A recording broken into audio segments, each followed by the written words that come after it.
आपण बघूया तुला जपणार आहेचा एपिसोड रिव्ह्यू.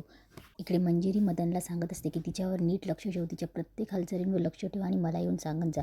थोड्यात माया पळत येते. मॅडम मॅडम तेव्हा मंजिरी बोलते काय झालं माया? तेव्हा माया बोलते की मॅडम ते मीराने जो आत्मा पाळला आहे ना, तो माझ्यावर हल्ला केला. आत्तासुद्धा माझ्या बेडरूममध्ये माझ्या खोलीत त्याने माझ्यावर वार केला आहे. बघा मला किती लागलं आहे. तेव्हा मंजिरी बोलते हे बघ माया, तुझ्या खोलीत जाऊन झोप, तुला बरं नाही, गोळ्या घे आणि झोप. तेव्हा माया चिडते आणि बोलते मला बरं नाही. अहो मॅडम काय चाललं आहे तुमचं? अहो तो आत्मा माझ्यावर हल्ला करतो आहे. इकडे मीरा आणि अथर्वने प्रेमाची कबुली दिली. ते लवबड एकमेकांसोबत गुलूगुलू करत आहे आणि मी पंख छाटलेल्या पक्ष्यासारखी तडफडते आहे.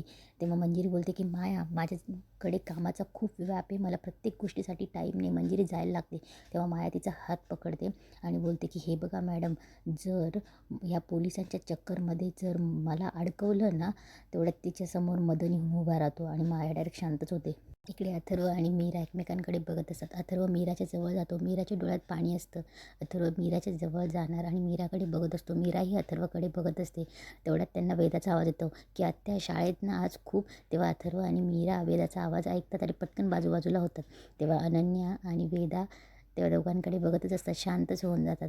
तेव्हा फ्रेम बघून अनन्याला हसायला येतं. तेव्हा वेदाही मीराला खुणवते की चालू दे म्हणून. तेव्हा मीरा लाजते. मीराला काही समजत नसतं काय करावं ते. अथर्वही लाजत असतो. इकडे माया बोलते की मदन तू काय करतोय? तेव्हा मदन बोलतो तोंड बंद ठेवायचं हां, बाईसाहेबांसमोर काही बोलायचं नाही. तेव्हा माया बोलते मदन. माया ओरडते. तेव्हा मदन बोलतो पिऱ्या. तेव्हा माया बोलते पिऱ्या. तेव्हा पिऱ्या चाकू घेऊन येतो आणि मायाच्या मानेवर ठेवतो. तेव्हा माया तडफडत असते. मदन तिचं तोंड दाबतो. तेव्हा मंजिरी बोलते की तुला काय वाटलं माया, ही तुझी माणसं आहेत, तोंड बंद ठेवशील ना माया? तेव्हा माया मानेने मान डोलवते आणि मंजिरी तिथून निघून जाते. इकडे अथर्व, अंबिका, अनन्या, वेदा आणि मीरा असतात. तेव्हा वेदा मीराला घट्ट मिठी मारून बसलेली असते आणि बोलते की आई मला प्रॉमिस कर, मी कुठे आता तुम्हाला सोडून कुठेही जायचं नाही हं, आई कर ना प्रॉमिस. तेव्हा मीरा बोलते की वेदा मी तुला सोडून कुठेच जाणार नाही. तेव्हा वेदा बोलते असं नाही. ती हात पुढे करते. तेव्हा अथर्वच तिच्या हातावर हात ठेवतो आणि बोलतो की मी प्रॉमिस करतो तुला की मी आईला कुठेही जाऊ देणार नाही. तेव्हा अनन्या बोलते बघ वेदा, आता तुझ्या बाबानेच प्रॉमिस केलं आहे, आता तुझी आई कुठेच जाणार नाही. तेव्हा वेदा बोलते पण बाबा तुझं काय, तू तर तुझी काळजी घेतच नाही, हे काय हाताला लावून घेतलं आहे? तेव्हा त्यांना काही समजत नसतं की काय उत्तर द्यावं.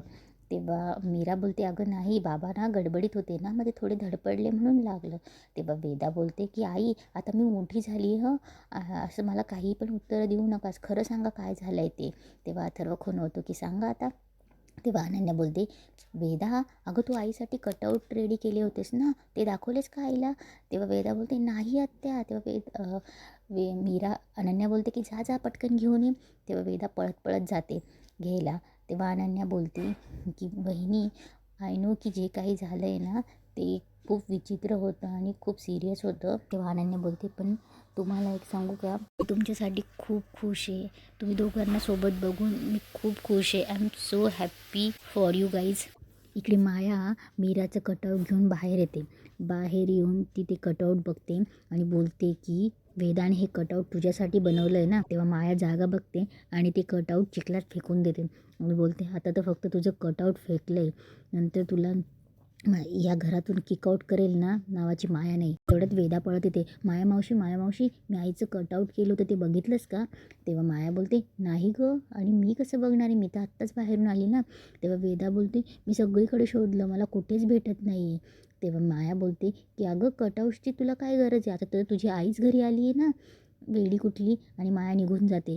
तेव्हा वेदा बोलते की कुठे गेलं असणार, मी आईसाठी किती प्रेमाने बनवलं होतं.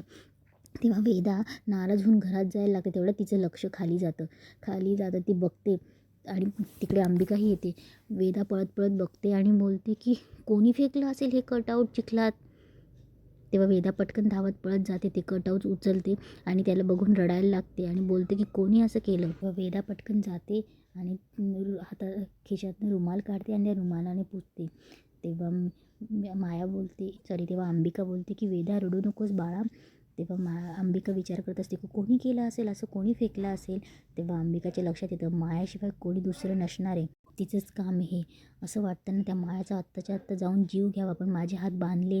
आणि आता मीराला अथर्वची तब्येत बरी नसल्यामुळे त्यांच्यासोबत कंटिन्यू राहणं गरजेचं आहे. तेव्हा वेदा रडत असते आणि बोलते की हा माती निघतच नाही आहे, आता याला ओल्या पाण्याने पुसावा लागेल. आणि जाऊन ती कटआउट घेऊन घरात जाते. दुसऱ्या दिवशी वेदा मीराला पटकन तिच्या खोलीतनं खाली घेऊन येते आणि बोलते, आई ये ना बघ ना. तेव्हा हॉलमध्ये सगळे उभं असतात.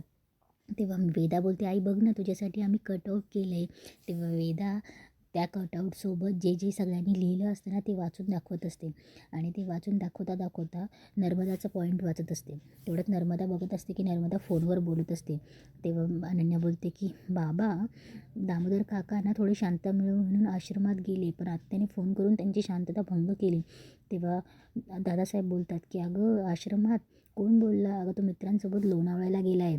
तेव्हा अनन्या बोलते काय. तेव्हा मंजिरी बोलते आता नर्मदाला कळू देऊ नये का, नाही तर ती तिथे जायला पण चुकणार नाही. तेवढ्यात ते सगळे हसत असतात. तेवढ्यात नर्मदा येते फोन ठेवून आणि बोलते की का हसतायत तुम्ही सगळे. तेव्हा काय समजत नसतं. तेव्हा अनन्या अथर्वला खुणवते की सांग हे वाचतोय म्हणून. तेव्हा अथर्व बोलतो की अगं ते काय आहे ना, हे फोटोमध्ये ह्या कटआउटमध्ये मीरा कशी पॉलिटिशियन दिसते ना, म्हणून हसत होतो आम्ही सगळे.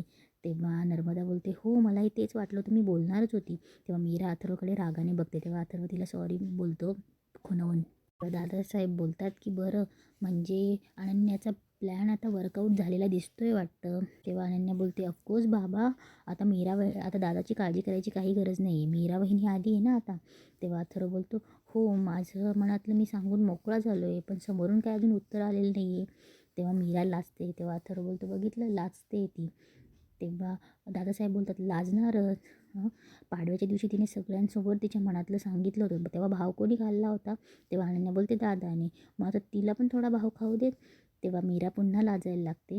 तेव्हा दादासाहेबांना पोलिसांचा फोन येतो. तेव्हा दादासाहेब बोलतात की काय आत्ता. तेव्हा ते फोनवर बोलून झाल्यावर मंजिरी बोलते काय झालं दादासाहेब. तेव्हा दादासाहेब बोलतात की मीरावर ज्या गुंडांनी हल्ला केला होता ती गुंड सापडली पोलिसांच्या ताब्यात. पोलीस घरी येत आहेत व्हेरिफिकेशनसाठी, पण पोलिसांचं फक्त एवढंच म्हणणं आहे की तो जे कोणी ह्याच्या मागे हात आहे ते आपल्या घरातलंच कोणीतरी आहे. तेव्हा मंजिरी टेन्शनमध्ये येते. मनात बोलते की मायाला जर पोलिसांनी पकडलं तर ती घाबरून माझं नाव घेणार. आता काय करावं, जे नाही व्हायला होतं पाहिजे होतं तेच झालं. आता मला असं वाटतं आहे की मायाचा जीव घेणं हाच एक पर्याय असू शकतो. इकडे माया बाहेर जायला रेडी होत असते. तेव्हा ती मनात बोलत असते की बघूच आता कोण मला अडवतं आहे, तो मीराचा आत्मा कसा अडवता येते. मी आता मस्त बाहेर जाणार, मस्त जेवणार खाणार आणि एन्जॉय करणार. माया तयारी करत असते. तिथे अंबिकाही असते. तेव्हा अंबिका बोलते माया तू कुठे चालली आहेस ना, माहिती आहे मला. मीराला मारायला पाठवलेल्या गुंडांना भेटायला चालली आहेस ना.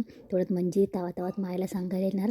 तेव्हा ती अंबिकाला बघते आणि बोलते सत्यानाश, आता हिच्यासमोर कसं मी मायाला बोलू की पोलीस येत आहेत घरी म्हणून. इकडे पोलीस येतात घरात. तेव्हा मायाही येत असते. माया मंजिरी मागे उभी राहते. पोलिसांना बघून थांबून जाते. तेव्हा माया रिटर्न जायला लागते. तेव्हा दादासाहेब बोलतात की थांब माया, सगळ्यांनी इथेच थांबायचं आहे. तेव्हा पोलीस सगळ्यांचे चेहरे न्याहाळत असतात. तेवढ्यात अंबिका बोलते की मीरा काय चालू आहे हे, पोलीस का आलेत. तेव्हा मीरा बोलते की ताई कदाचित मायाचं बिंग फुटणार वाटतं, तिला पोलीस अटक करणार. तेव्हा अंबिका बोलते की मीरा मला तुझ्याशी बोलायचं आहे.